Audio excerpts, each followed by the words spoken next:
Не, тя е наистина много спокойно животинче, но все пак искам да я е комфортно. Първо почнах само с кралски питони. След това обаче се влюбих в ето този, който го взех голям. Това ме привлече в него, че беше голям. В случая мъжкия вкарва първо единия полов орган, после другия и седат така заключени, според зависи дали ще седат дълго време или малко. Максималният период е 24 часа в заключен контакт.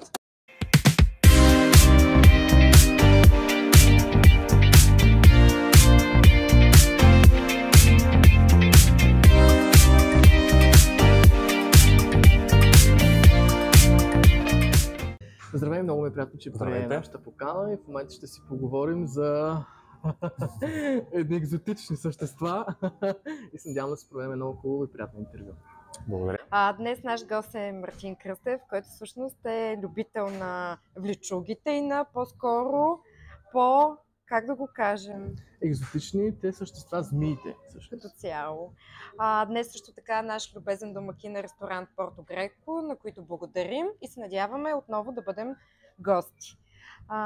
Кажи откъде всъщност се запали към тези същества? Ами самата страст ми тръгва още от малък от дете, като по морето, не знам дали вие помните, имаше и мечки на синджир, по-нестандартни животни. Оттам после вече всичките влечуги, змии, гущери, варани и така нататък. Снимам се с тях, но не знаех, че може да се отглежда в домашни условия. След това разбрах, че е възможно.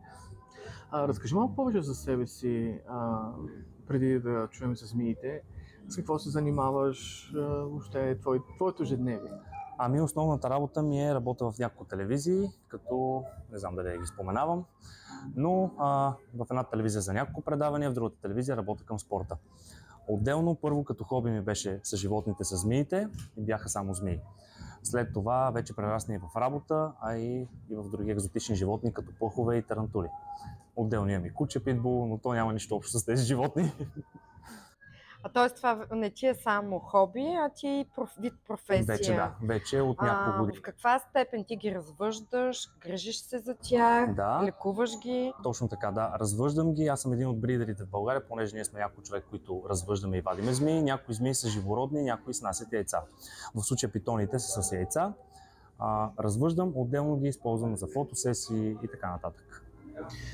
Добре, за фотосесии казваш. Коя е най-така нестандартната фотосесия, за която сте потърсили? Най-нестандартната? То във всяка фотосесия си има нещо малко, което е по-интересно. Като най-нестандартна, така да кажа, може би най-интересна беше с Галин, певецът. Чалга певецът, понеже той е малко по-такъв и като визия, и е известен и затова може би бих казал, че спада към нестандартните. За колко време успявате да заснемете, защото все пак ние снимаме с живи змии? Да. За колко време? Тя направо като препарина. Абсолютно. Обичам да се снима. Или е свикнала по-скоро вече? Много свикнала, много спокойна и честно казано, ето, че тя се застава и си позира без никакъв проблем. Ето я. За колко време успявате да снимате една такава фотосесия? Горе-долу за около час, ако е фотосесия. Ако е клип, понякога отнема малко по-дълго време, около час и половина-два.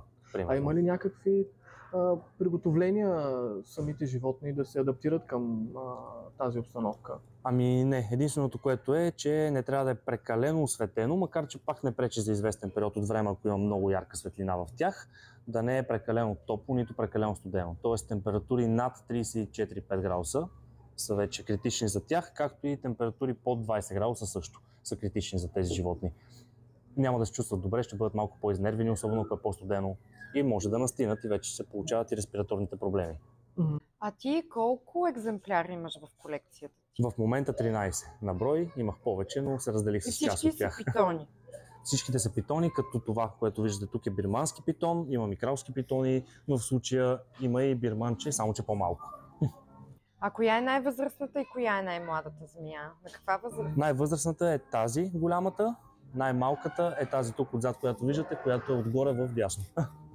След малко ти се надявам да ги извадиш и да ни ги покажеш. Да ги пипнем и Да, защото изглеждат наистина спокойни животни. А къде ги отглеждаш? Имам си помещение в място, където живея, където си е предвидено само за змиите, за пуховете и за тарантулата. Кучето е в другата част от апартамента. Тоест вие всички заедно живеете Да. в едно голямо семейство. Абсолютно. А в симбиоза ли е всичко? Абсолютно. Като, както тръгнах да казвам, тези змии стават и за начинаещи, но даже и за деца. Сега, специално тези, които са по-големите, не като бирманския питон, той стига до 100 кг и там вече е трудно. Но малките, като кралското питончето, това, например, което може да извадиме, тук в случая те стигат до 1,5 м.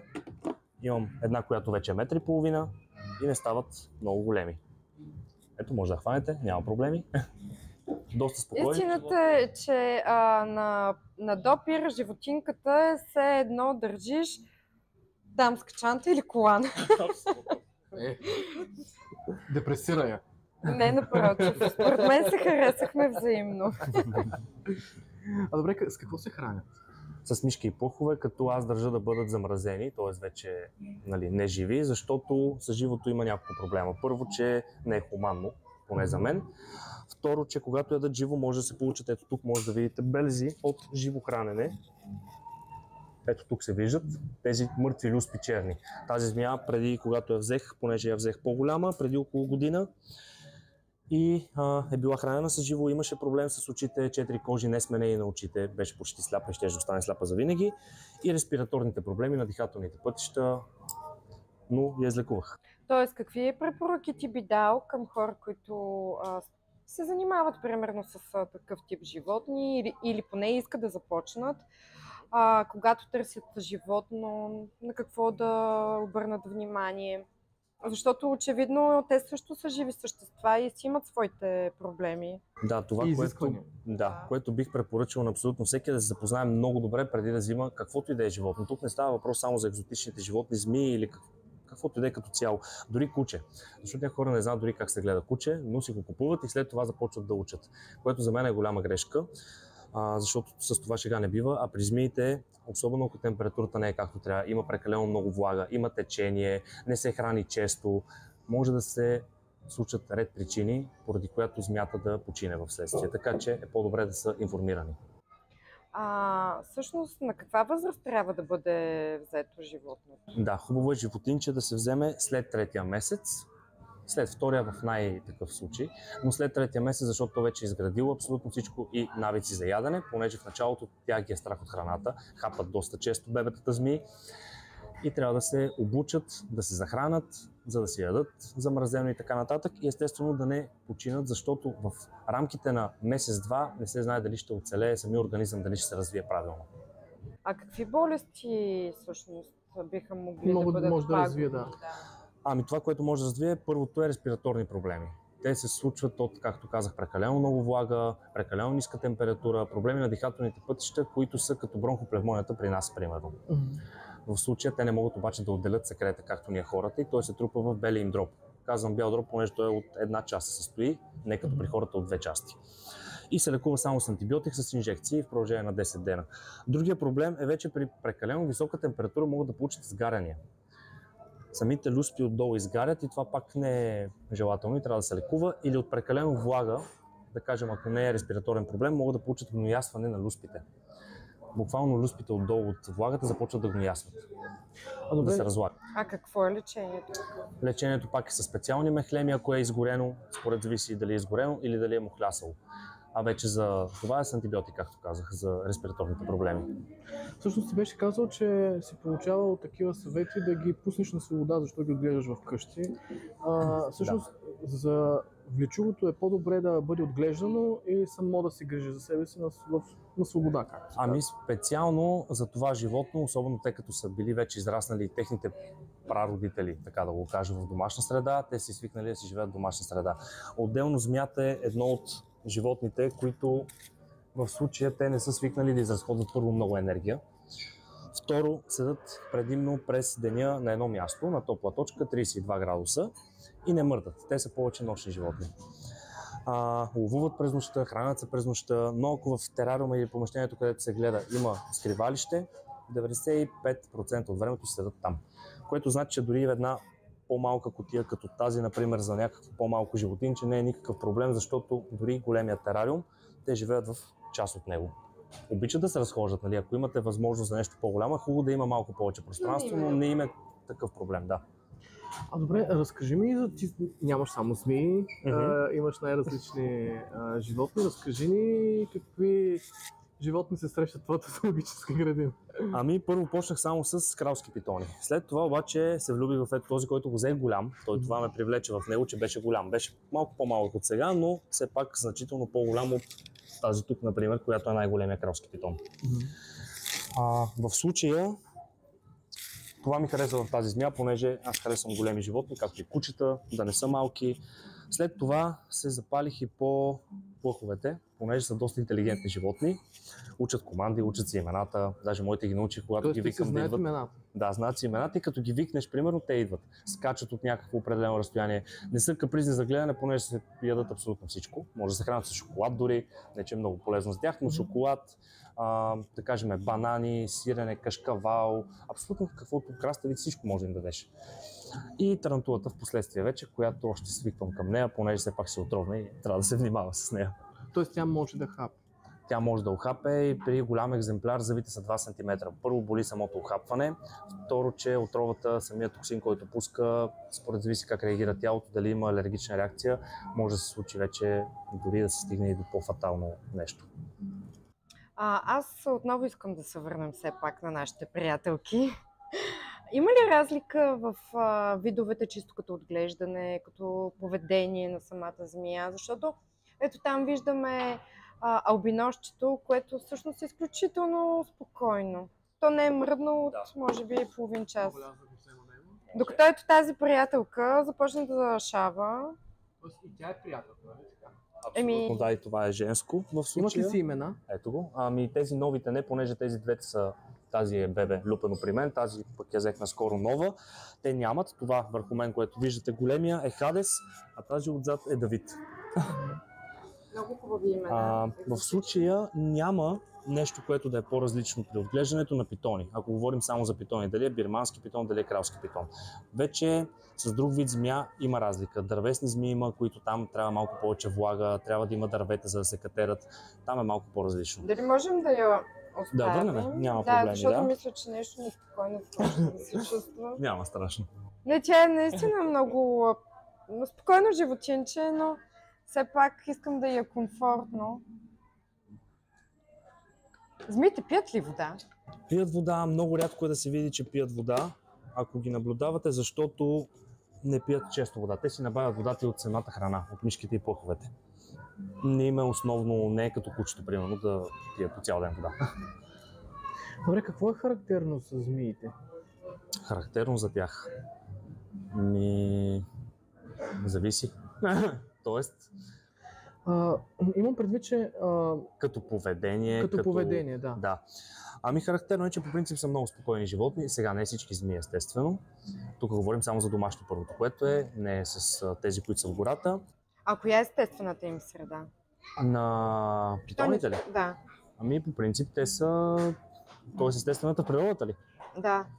Живеят дори в гори ги има, да кажем, но естествената им е хабитата им е предимно в дупки. Елате в Play Along Bar и нашите момичета ще се погрижат за вашето добро настроение.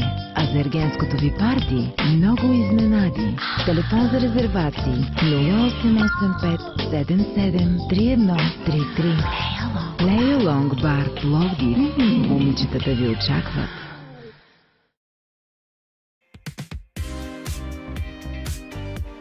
Искате професионално почистване с настроение? Супер Иво е вашето спасение.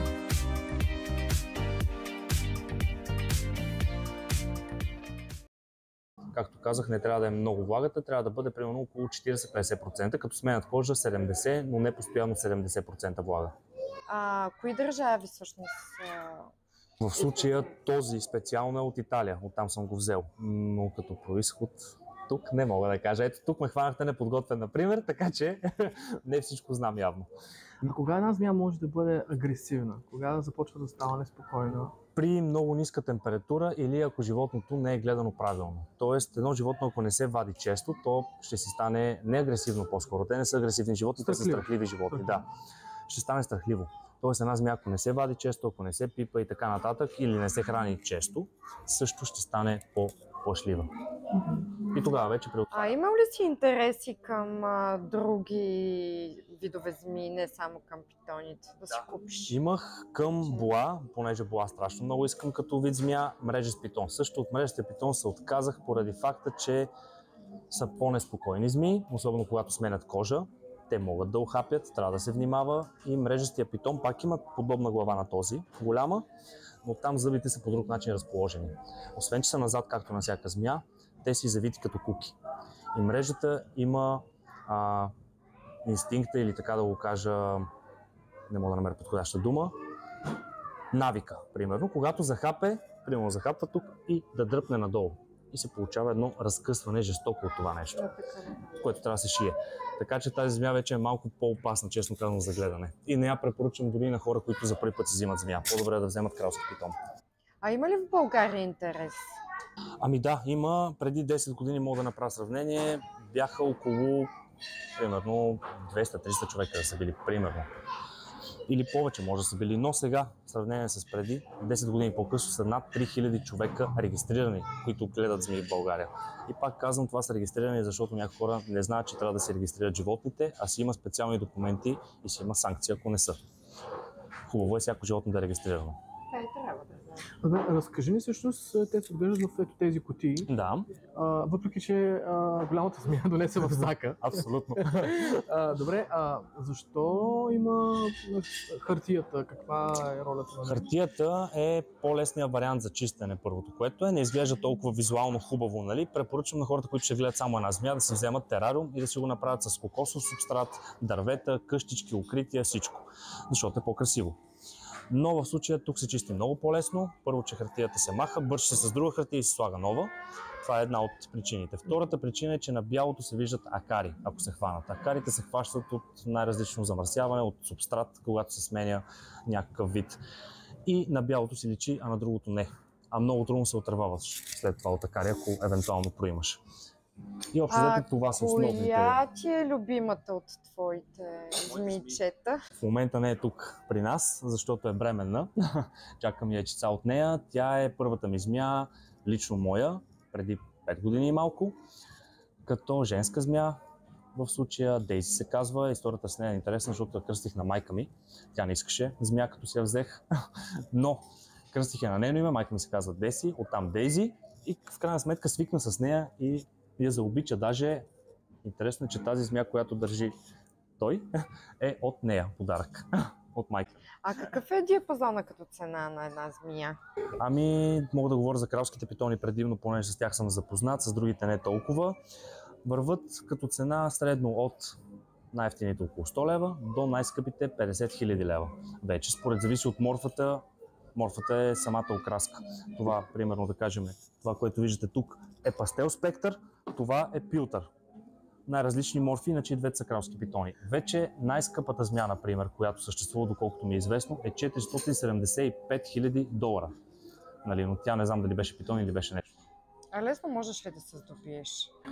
Можеш лесно да се здобиеш с змия, не е никакъв проблем. Има и магазини, които предлагат такъв тип животни, най-различни екзотични, змии, гекони, гледал съм и леопардов гекон, гущери, варани, абсолютно всичко. Може и от човек, в случая като мен, който развъжда. А добре, те могат ли една към друга, те агресивни ли са? Тоест, могат ли да живеят заедно? Могат да живеят заедно, не им е толкова, така да кажа, комфортно, когато са много змии на куп, защото все пак леко си пречат, но иначе нямат проблем да са на куп, ако са от един вид. Тоест, само питони, дали е примерно бирмански или кралски, не е проблем за момент да бъдат заедно. Но вече ако е друг вид змия, примерно боа и кралски питон, не е същото, както и царевичен смок и питон, примерно. Тоест, могат да не се разберат, да, вече. А как става размножаването им? Чифтосват ли се? Да, чифтосват се. При тях е много интересно, защото мъжките в случая няма как да ви покажа на този, понеже кожата е много дебел и се използват специални сонди. На някоя малка мога да ви покажа, например на тази, на бебето или ето на тази. Сега ще извадиме. Ако искаш да ти я взема, ако те притеснява. Нали мога да я взема? Тази си тръгна. Тя иска да опознае средата. Иска да отиде при рибките, да поплува. Така. Тя ти е стиснала ръчичката, как да я... Ами, обичам сега да види. Добре, да оставим. Просто вече тя е част от мен, разбрали. Ето тази. Виж онази колко е пъргава. Твоята ти е... Ето тук има отдолу, това се нарича клоака, половите органи на змиите в случая. Той на кокошките мишки по същия начин се казва. Ето така и се стиска. Ето, че не излиза абсолютно нищо от самата змия, освен че леко може да изпръска, но не излиза нищо, бяло е. Ако излезнат две червени пъпки, това са хемипенисите при мъжкия. При женската излиза само самата клоака. В случая мъжкия вкарва първо единия полов орган, после другия и седат така заключени, според зависи дали ще седат дълго време или малко. Максималният период е 24 часа в заключен контакт, който представлява двете опашки, ето така, по този начин. А в каква сфера започват животните всъщност? За женската е хубаво да бъде след втората година, тя преди това най-вероятно няма и да се заключи, а за мъжкия след първата година, година и половина, като зависи обаче тук вече телосложението на змията, защото женска под 1,4 кг няма да се получи абсолютно нищо, както и мъжки под 1 кг. Хубаво е мъжкия да е поне 1,4 кг, женската да е поне 1,8 кг и отгоре пак е по-добре. И колко време яйцата всъщност престояват в нея или какъв е целият процес? Ами, това е много специфично, защото примерно миналата година, когато изкарвах поколение, беше в рамките едната змия на 1 месец, другата на 2 месеца седяха яйцата. Сега яйцата седат вече 4-ти месец. Тоест могат да поседат и малко повече, могат да поседат и малко по-малко в самата змия. След като се изкарат от змията, трябва да се сложат в инкубатор. Има инкубационен период, който представлява специална температура, специална влага в този инкубатор, без яйцата да се въртат, да са фиксирани, защото ембриона е най-отгоре и ако се завърти, яйцето се дави. След 2 месеца, 55-60 дена според зависи, се случва това, че се излюпват. Като не винаги се излюпва змията сама, понеже няма млечен зъб и трябва да се се помогне. Да, а всъщност ние като преди да ги вземем, всъщност ти ни даде да се напръскаме от... Да, точно така. Какво... Кажи препарата, ние не може да. Всъщност защо се напръскахме и възможно ли е ние да им предадем някакъв... Да, точно това е най-интересното при змиите. Те са изключително чисти животни. Ползва се препарата за дезинфекция, в случая дезинфектант и още няколко препарата. Аз лично сам си го правя този, но може да се ползва какъвто и да е препарат. Стига да е... Ти сам си правиш. Да, в случая да. Но змията е много чиста, понеже първо сменя кожа за пречистване и отделно заради това, че расте. Отделно е чиста, защото се храни с мишки и пухове, които са чисти или лабораторни, или домашни. И живее в стерилно помещение. Например, тази кутия, която виждате, се чисти поне 5-6 пъти в месеца, което е изключително чисто. Все пак ти си младо момче. Момичетата имат ли интерес към теб, след като се занимаваш повече с... Една от колежките, наши колежки също си има много голям афинитет към змии. Радвам се за което. Ами, много относително. Тоест, някой и помага, и пречи. Някой много ги е страх от тези животни, даже ми пишат и коментари доста често в социалните мрежи, предимно мъже. Ти с тези змии над 10 няма да си намериш жена, семейство и така нататък. Не е така, бих отговорил доста подобаващо на такъв коментар, но ще си направя кофти реклама спрямо жените. Но ще гледам да отговоря малко по-леко. Идеята е, че има жени, които страшно много харесват змии. Нямам проблем да се виждам с жени като цяло, така че не ми е било проблем. Разкажи малко повече за себе си. Всъщност ти работиш и в телевизии, каза, занимаваш се с актьорско майсторство. Въобще как започна към творчеството да се развиваш? Ами още от малък по принцип. Започнах още от 5 годишен в актьорска група, която е при едни хора, които може би си чували по телевизията, не знам да споменали имената им. Да, може. Да, Ася Рачева, Лина Шишкова и Радослав Рачев. Те озвучават и филми в случая. Знам ги, да. При тях, да, беше групата първо Мечо Пух, след това стана Грифиндор. Сега не знам вече как се казва. От 5 годишен до 18 бях там. Занимавал съм се, участвал съм в постановка на Лизандър, т.е. като Лизандър в постановка на Шекспир съм в Лятна нощ. Отделно други постановки в театъра, иначе също така и стендъп комеди и оттам се завъртяха нещата да искам да се занимавам с това като цяло. Имам една роля в филм, грубо казвам филм, защото е сериал по принцип, тя и той, там като Мартин, Юлян Вергов, Мартин като малък как се запозна с Силвия. Беше много интересно, беше преди много години, на 11 бях някъде. радиореклами някакви и оттам вече реших да запиша колеж и учих в Любен Гройс. Понеже предпочетох Любен Гройс пред надпис, понеже имах познати в надпис и реших да е малко по-различно. И така. Добре, какво ти дава телевизията? Работата в екип? Как самия процес? Да, още в началото, като тръгнах да се занимавам с телевизия, така да го кажа, ме викнаха за Игри на волята, като шофьор работех там и карах част от храната, от екипите, от участниците понякога. Беше доста интересно, честно казано, бях на морето, нали, супер, бях и по-малък, това беше втори сезон, така че преди много години. И след това оттам ме дръпнаха евентуално да работя за нова телевизия, за спорта. Започнах да работя за спорта, даже по едно време се занимавах и с операторство там, не професионално, нали, но пак снимах някои от студията, което беше също много интересно, но реших за тон режисьор, че повече искам да наблягам като професия, отколкото оператор. Отделно запис. Записите, да, на студията, които са на Диема Спорт, Макс Спорт в случая. Иначе отделно спрямо това работя в BTV, в конкуренцията, така се каже, но няма проблеми, там работя за предаванията, кой да знае, стани богат. Добре, понеже нашите зрители виждат готовия продукт. Да. Аз разбира се съм в тази сфера и на мен повечето част са ми ясни, но разкажи се пак каква е атмосферата, когато целият процес тече в студиото? Да, много интересно в едно студио, защото по време на реклами, примерно, те си говорят в студиото, което е нормално, обсъждат си някакви неща, дори операторите могат да си говорят, то няма звук, който да излезе в ефир. Но много често се случва по време на видео, примерно, което ще бъде пуснато, трябва да се приберат микрофоните. По принцип, в студиото трябва да се пази един етикет, да не се говорят глупости или някакви обиди. Да. Защото в такъв случай, да кажем, тон режисьора ще намали звука на микрофоните, точно когато влизаме във видео, но ако не ги дръпне прекалено бързо, а те мислят, че вече сме във видео и кажат нещо, то ще излезе в ефир. Тогава ще има естествено глоба за водещия, може да го вълнат, но ще има глоба и за самия тон режисьор, че не ги е обрал. Тоест, така че си има етикет. Има такива процеси, в които трябва да се спазват, като неписано правило си го има. Както неписано правило, много интересно, преди ефир не се качват водещи в асансьор. Много интересно, точно за да не се случи, един път може да се случи, но може да заседне асансьора. И какво правим тогава? Примерно в сградата, ако има асансьор да заседне, нали? Да. Така, че... случвало ли се гости да закъсняват, да не идват? Как тогава вие процедирате? Случвало се, да закъснява. Предимно да не идва, се обажда много по-рано и те си правят вече сметка какво да направят, но ако закъснее, се почва да кажем на водещ, правят се някакви покрития, примерно, пускат се част от мача, понеже съм към спорта, нали? Пускат се част от мачовете, голове и така нататък и докато самия гост не влезне. Много често някой гост даже коментира, примерно, мача. И в случая той като коментира мача, докато спре да коментира, студиото вече почти е почнало, той трябва да слезе от коментаторската кабина. И естествено се забавя малко процеса.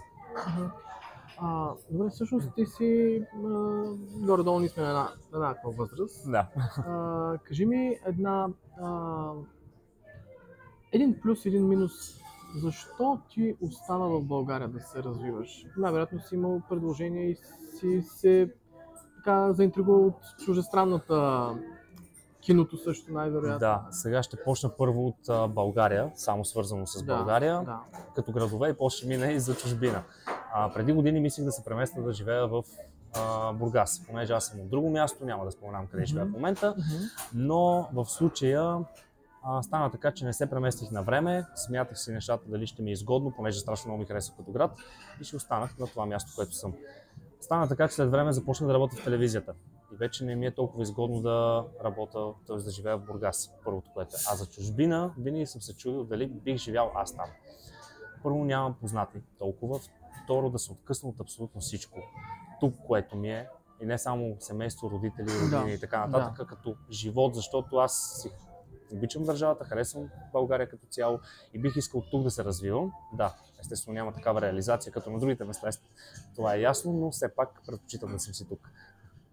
Добре, всъщност нашите зрители ще се питат ти в момента влюбен ли си, какво за теб е любовта и как присъства тя в живота? Любовта в днешно време е, честно казано, почти на изчерпване. Много по-трудно е с поколенията, които излизат все повече и повече, да се стигне до там за сериозни отношения. Всеки човек гледа себе си, което не е лошо, трябва да гледаме и себе си, но все пак трябва да гледаме и другия човек, когато сме в едни взаимоотношения, във връзка особено. Какво е любовта? Наистина много труден въпрос. Любовта е разбирателство, любовта е уважение, може би на първо място, защото в доста отношения няма самото уважение.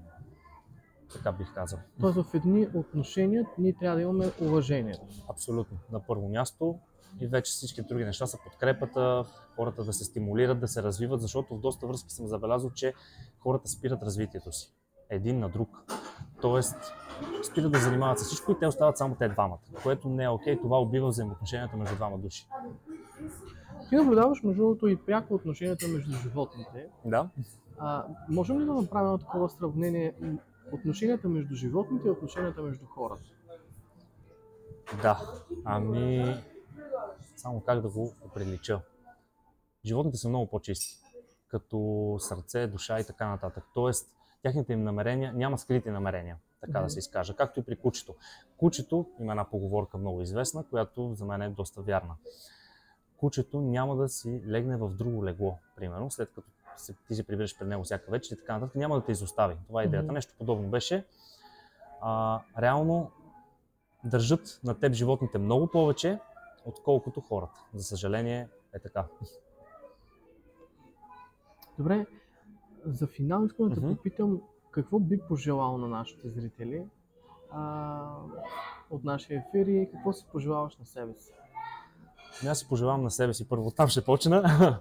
Пожелавам си някой ден евентуално да срещна наистина човек, който би отговорил на моите очаквания. А ти търсиш го? Търся го, вече не знам дали аз го търся, често казвам. То не става. Тоест, колкото повече търсиш, се попадаш на доста странни хора, доста интересни ситуации имам. Но наистина човек, който да те разбира и да е до теб като цяло. Това, което бих пожелал на зрителите, най-вече здраве, късмет, естествено и те да си намерят някой, ако нямат, да постигнат всичко в живота, което искат и да следват мечтите си, защото това е нещо, което може би ни държи, според мен. Това е единственото нещо, което държи човек да не се разпадне, да има мечти.